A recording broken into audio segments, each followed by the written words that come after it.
Welcome to In the Zone with Chris Zander, where we talk lifestyle, entrepreneurship, self-care, and much more. So go grab a drink or a snack and come on back because it is now time to get in the zone. My guest today is an author, TV personality that has an extensive background as a global economist. Here today to share tips on money management, investments, and ways to build generational wealth is Dr. Jewel Tankard. How are you, Dr. Jewel? I'm great, Chris. Thanks for having me. Absolutely, absolutely. So you are known for so much in reference to economy stuff, investing, growing your money. Yeah. Curious to know where that passion grew from. Yeah, so I'm originally from Detroit, 313. You know, Detroiters love Detroit, right? But and so my parents are actually the first African Americans to have a business downtown Detroit. And I saw mom and dad work really, really hard, and they provided a really amazing life for us. I grew up with housekeepers and cooks and drivers, his and her Mercedes, his and her Rolls Royce, and private schools. And then at 19, we lost everything. Wow. And that's what I said. And I was devastated because I really thought we were wealthy. And so the more I talked to my parents, and particularly my mom, I learned that my dad has always been a good producer, but he wasn't the best investor or manager. My mom would have instinctively been a much better manager or investor. So every time she made a suggestion to my dad about money, because he's a spender, it was like, no, we'll do it later. No, we'll do it later. So I was really angry with her for a while because I was like, you could have avoided this mess. You see what I'm saying? Yeah. Like if you would have been investing along the way, if you would have followed your instinct on some of this stuff, when we really needed it as a family, you could have came in. And then just watching her and just a lot of women, like I had my uncle and aunt had been married for 25 years. And after 25 years of marriage, she helped him build their, firm up, and she was left with nothing and had to start over. So I kept seeing all these instances where women economically just didn't have their head where the money was concerned. Yes. It was, were we going to cook for little Johnny, or we going to sign him up for soccer, the domestic things, but economically there was just not an instinct or a confidence.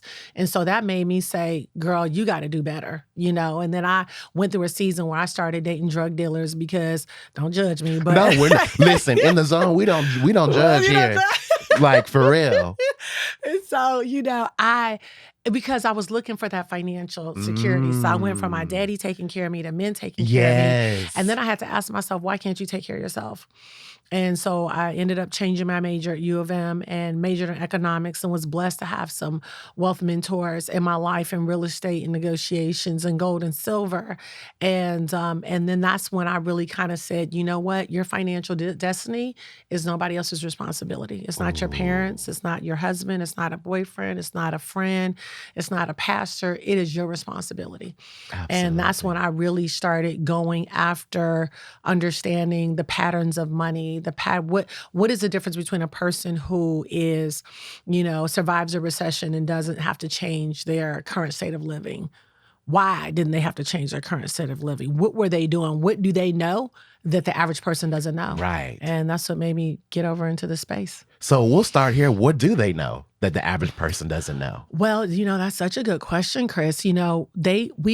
Wealthy people, we don't look at money as an opportunity to pay a bill or spend. We look at it as an opportunity to invest to create more cash flow.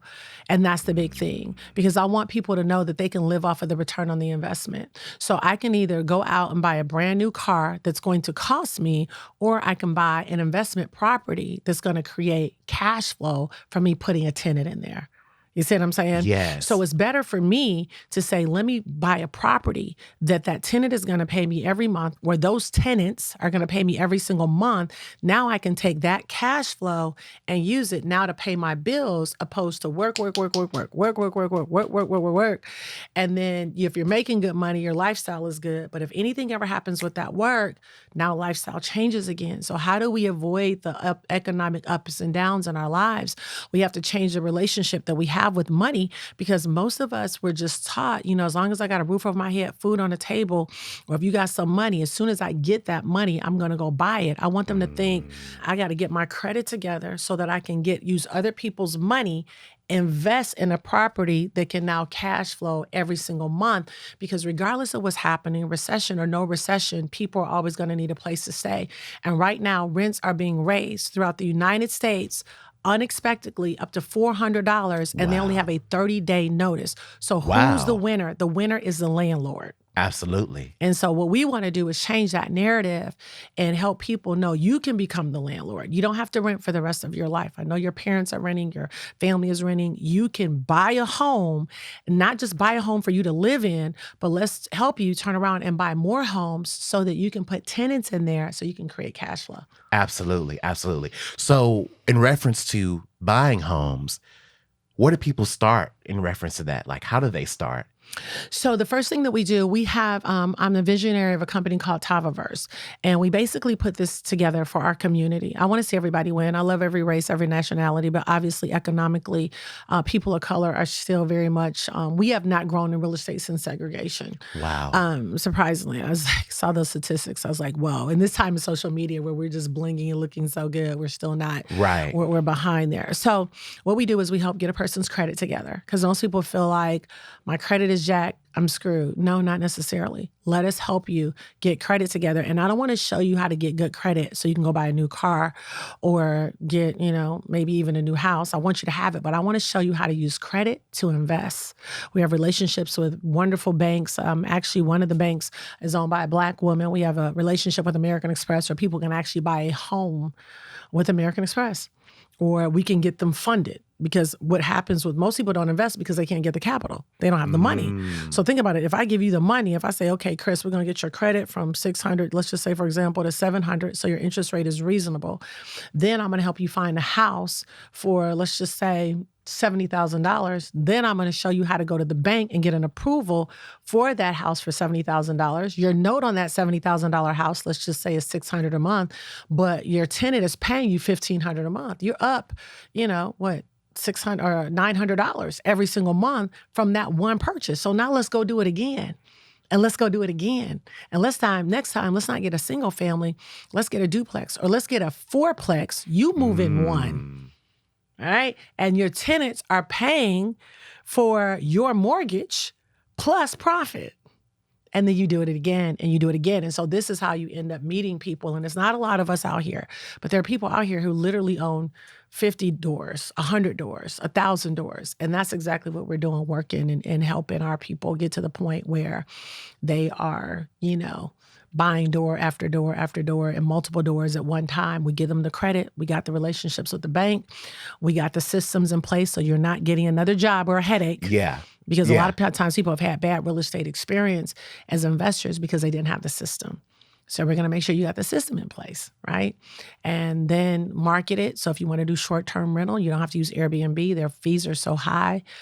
So we have every part of the deal from beginning to end. We have a lot of baby investors who've never invested before, and now they're buying up houses, and I'm excited about it. And then I have people who come over here who already own commercial property, already own residential property, and they're winning. And so it's very rewarding, very fulfilling to see us finally get on the other side of money here. So why do you think that it's been such an issue for people of color specifically?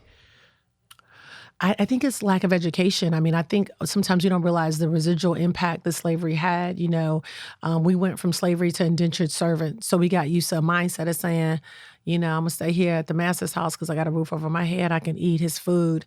And so then we came into the Industrial Revolution where, factories came out. So if you worked at a factory, I had people in my family, they worked at the factory. That was considered good money. So in their mind, hey, if I can buy a house and a car and go to the movies and go to Disney, that's the American dream. So sometimes there's been lack of exposure. So sometimes I don't have an appetite for something unless I've been exposed to it. Once I'm exposed to it, it's like, I've met people like, I wouldn't want to live in a mansion like that. I'm like, you should come to mine first and see. Because if you spend the night there, you walk around, the possibilities are like, wait a minute, this is nice. But if you're not exposed, so I think in many cases it's lack of exposure. Or if we have been exposed, then it's like, what do I do now? Where do I go now? How, who's going to help me? I'm afraid. I don't want to take risk. What if I lose everything? So we've created this amazing community of geniuses in real estate and credit and funding. And I mean, they're just very grounded people, but very progressive. And we're helping people win. We're teaching people group economics, And so it's been real rewarding, but I think that's what it is. I don't think it's that we don't want it. I think that we haven't been exposed. And then sometimes when we have been exposed, now what? Because if I go to a real estate conference for 2 days, it was great, but I get home and it's like, okay, wait, I got a question about this. Who do I call? So they go to the real estate conference to see the possibilities. So they're excited because they see the possibilities, but it's still like, okay, when I get a question about this, who can I call? Nobody. So that's why we created this financial ecosystem. Yeah. So that there's a community. So there's a whole chat, where they can talk back and forth. They have access to us. It really puts them in a position to win. Absolutely.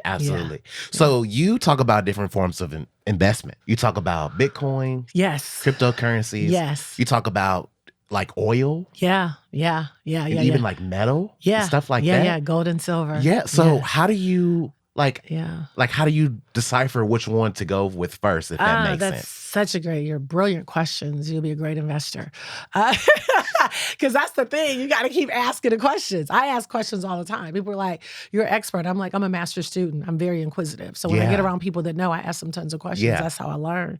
But so I look at the markets. So like right now, my favorite would be like the oil industry really is kind of dried up. It's not nearly as lucrative as it could have been since 2020 when COVID happened.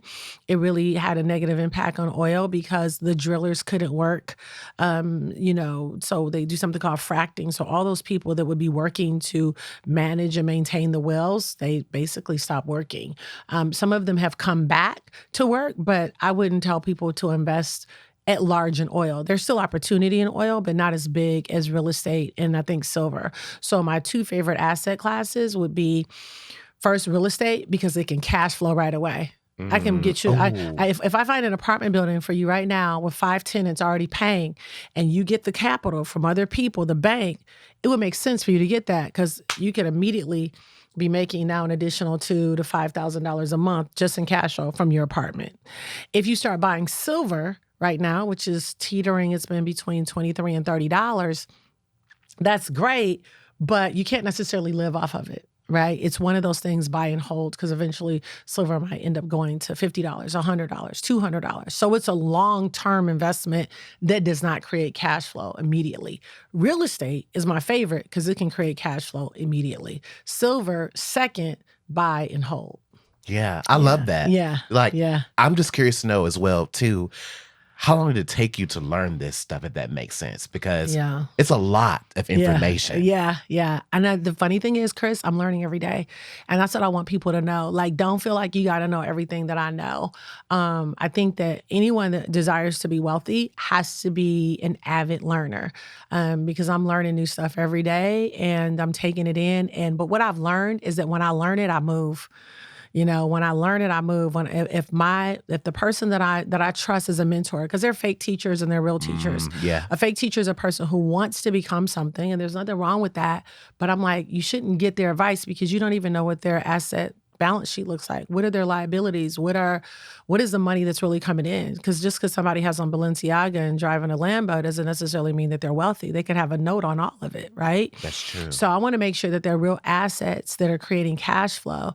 And then that teacher I'm going to listen to. So one of my wealth mentors that I have a lot of love and respect for is Kim Kiyosaki, Rich Dad, Poor Dad. Her and her husband built that brand, Robert. And so she's a real teacher because she owns 6,000 units independent of her husband or ex-husband now. But so she's a real teacher. She is about that cash flow. So I tell people when you start talking about who am I going to listen to, because at some point, once you get the information, you're going to have to move on it.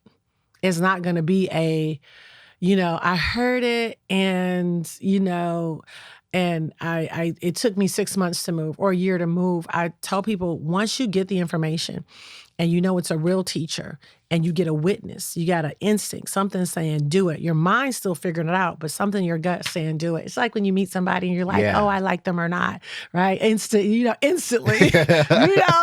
meet people like, I don't like you. You don't even really know them, but you just tell. instinctively you like, you might be a good person. I respect you, but I can't say I like you. But there's some people you meet, you're like, I like you, right? It's the same thing with deals. When you see a deal, sometimes it's like, that's a good deal. I don't understand everything about it, but it's a good deal. And there's other times it's like, that is not a good deal. I don't like that deal. And you don't, so you follow your instinct. So I tell people, be willing to learn and earn. Yeah, absolutely. Yeah, it's and like that's on-the-job training. Absolutely. Yeah. And it's almost like building a relationship, which you talk about this. It's very important to build relationships and investments as well. Why is that so important? Chris, I would not be without God's grace, and I would probably say 80% of my success has been relationships. It's when people call and say, hey, did you know about this? Hey, did you see this? Hey, blah, blah, blah, blah. Hey, da, da, da, da. It's being in those right relationships with people that are serious about their business. So like all my girlfriends, I don't have relationships with girlfriends who just want to call and gossip because I'm like so on my purpose. So if you call me, like I don't have girlfriends that I talk to every day because we're both like, we about our bag. You see what I'm saying? So every relationship I'm in, like those are the relationships that work for me because otherwise I'm not going to be a good friend because I cannot call you every day and be like, okay, child, start from the beginning. No, because I'm doing like, I work most of the time. My husband and I both, we work up until 10 o'clock at night a lot of times. So friendships are important to me, but the relationships that I'm in, they are purpose and they are strategic. I don't just have people that I'm like, oh, we just cool. No, there has to be a reason that we're in this relationship because either relationships are either going to move you further into your destiny or they're going to pull you back. Absolutely. Absolutely. Going back a little bit, you talk about the American Express card. Yeah. And you've talked about before different ways to use that and having different cards for different things, right? Yeah. So what are some of those things you would have different cards for? So, for example, my property management company that manages my property, they have an American Express card. So for supplies, they had to buy some supplies earlier this week or last week sometime. And I didn't have to be a part of that. They just went, used the card. It's on my app so I can go through and see an itemized breakdown of all of the, transactions that they had. There's a limit on that card, so nobody's going to go crazy. And so it works. And then some of the people on my team who are independent contractors, if we travel and go do a team meeting, they all have cards. So if they need to buy supplies, a whiteboard, food, lunch, dinner, whatever, obviously I give them the parameters for using the card, but it's great. So if, if my team is, on the west side and I'm on the east side and they're over there and they need to buy supplies, I don't have to cash app them. Yes. They use it as a business. It's a business expense. So then when my accountant, bookkeeper looks at that American Express card, they know these are all my independent contractors. And they know that all these are business expenses. So we don't have to guess, oh, I cash apped them $50. What was that for? Why I send you $50? American Express is going to categorically, I know all those cards are used for business expenses. So it could be used for employees. It could be used for independent contractors. It could be used for property management. And then, of course, you could, I tell people get it for their children so that they can have good credit. American Express will let it get you, let you can get it for your team for 15 or 16 and it builds their credit. So by the time they get ready to go to college. So our children have, had American Express cards. And then as they became adults, you could change the limits on it, So it's like, you don't get as much as you used to because you're adulting now. So whatever, I love it because you can put limits on there. Even when we would do family vacation, we would send the chef down to Scottsdale first. So I would give Chef Josh American Express card. So when he landed, he could go pick up his own rental car. He could fill it up with gas. He could go to grocery shopping. So when we land in Scottsdale, food is already prepared because he got down there ahead of us and he put everything on the card. So I know those are family vacation expenses because that's the only thing that Chef Josh is going to use it for as a family. Right. Would you suggest people have a credit card if they're in a position where they don't pay it back, if that makes sense? So some people are afraid to have credit cards because they can't pay that back, if that makes sense. What should people do in that situation? That's really good. I mean, I think that credit is important to use, and I think that they should use it even if it's just a little bit, because that's going to give you good credit. So even if they're like, and this is the other thing, it does take discipline. Like some people are like, I don't do credit cards because I overspend, or I don't use a debit card because I'll keep pulling money out and I shouldn't. So I think first identifying where you are and be honest with yourself and say, okay, if that is a habit that I have of overspending, or I have a habit of charging things I can't afford, I got to deal with that because it's not going to go away. And if you don't develop new disciplines, you'll never grow. So if that was an issue at 20 and it's still an issue at 27, you got to just be harder on yourself and say, no, you need this credit, because if you don't use a credit card, the likelihood of you becoming wealthy is small unless your grandparents or uncle or somebody gives you a large inheritance. But most people that develop wealth, they had to use other people's money because there was nobody there to leave them anything. Mm-hmm. Absolutely. Yeah. Okay, so making a transition, okay? You are a wife. You're a mother. Yes. You are married to Ben Tankard. Yes. Okay. He is a former NFL NBA. football NBA, excuse me. Basketball. Basketball player. Also a pastor. You're a first lady. Yeah. Curious to know, how have you guys as a unit worked together to build, wealth and keep that for your family, for your kids? Yeah, that's a good question, because Ben and I have totally different risk tolerance. He doesn't like investing in the inner city of I like to invest in inner city of cities. He doesn't like that, but he does love real estate on a larger level. I don't like real estate on a larger level to invest in, because in a recession, the first thing that stops is people will either move out of their $1 million homes or stop renting $1 million homes. Gotcha. Well, they're always going to be renting on the lower level. So most of my tenants are probably in the Section 8 arena. So, but we've learned to respect each other's risk. So I don't make him try to like what I like in business and investments. He doesn't try to make me like what he likes in business and investments. You see what I'm saying? I respect what he likes. I respect what he doesn't like. And we don't try to make each other like, you got to, in order for me to invest in, real estate in the inner city, he has to. And unfortunately, a lot of couples work that way. They're like, well, let me see. I can't tell you how many women I hear like, let me talk to my husband. I'm like, but girl, what if you don't want to do it? So you're not going to do it? But you want to do it. You want to do it as an individual. And I think a lot of times when people get married, they lose their individuality. And sometimes in the name of the church, I got to submit. Bible says submit to one another. Last time I checked. Okay?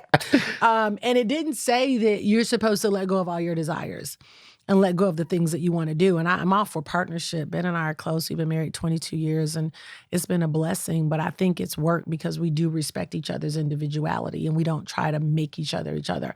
So ultimately, whatever he does in business, whatever I do in business, is just going to further the legacy and really build a really nice, strong wealth foundation for us as a couple and ultimately our children. Absolutely. Yeah. Absolutely. Yeah. So as a woman, right? You have your kids, your daughters. What do you teach them that you went through? Maybe. What do you teach them? Okay.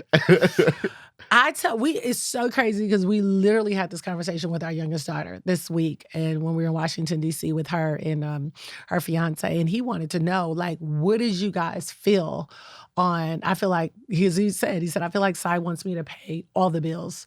And I said, even though I'm all for that, don't get me wrong, right? But I do think that every woman needs to know how to live financially independent of her husband, period. So my thing is, if your lifestyle would change, if he was not in the picture, then what do you need to do different? Because God forbid, anything can happen. He could get sick, he could die, he could leave. I mean, there's just tons of things that can happen. It's not always because he's a bad guy. Right. Sometimes people are like, oh, my husband ain't going. I ain't saying he is. I'm just saying stuff happens that you didn't foresee and that you didn't think about. And so, and I've been a benefactor of Ben's success, don't get me wrong, and it's allowed me to really build and take risks that I might not have risked if Ben wasn't there. But I'm also conscious of the fact you got to have your own bags. So God forbid if anything did happen that I did not foresee, my whole lifestyle doesn't have to change. So I tell all of my girls, yes, I would love for you to marry these amazing, wealthy men, But whether he's wealthy or not, you need to have your own independent wealth. And you don't need to stop being in pursuit of that until you get that, so that your lifestyle never has to change. It doesn't have to change at 20, it doesn't have to change at 30, 40, 50, 60, 70, 80, 90, 100, because people are living longer than what they anticipated. Yeah. So you better be thinking about the future. Yeah. Yeah. Okay. In closing, where can people find you? Where can they get involved with investing? So everything is Jewel Tankard, TikTok, Instagram, Facebook. Everything is Jewel Tankard, jeweltankard.com website to get involved. But I would love to, they can DM me on Instagram. I'm there a lot. But yeah, I would love to see him win. I love to see him win. It's time. And I think that what's going to happen economically in this country over the next year to year and a half, unfortunately, I don't think most people are prepared for. But this is what I say. During times of economic crisis, there's always huge opportunity. But you just got to pivot and make the right decision. Absolutely. Yeah. Absolutely. Yeah.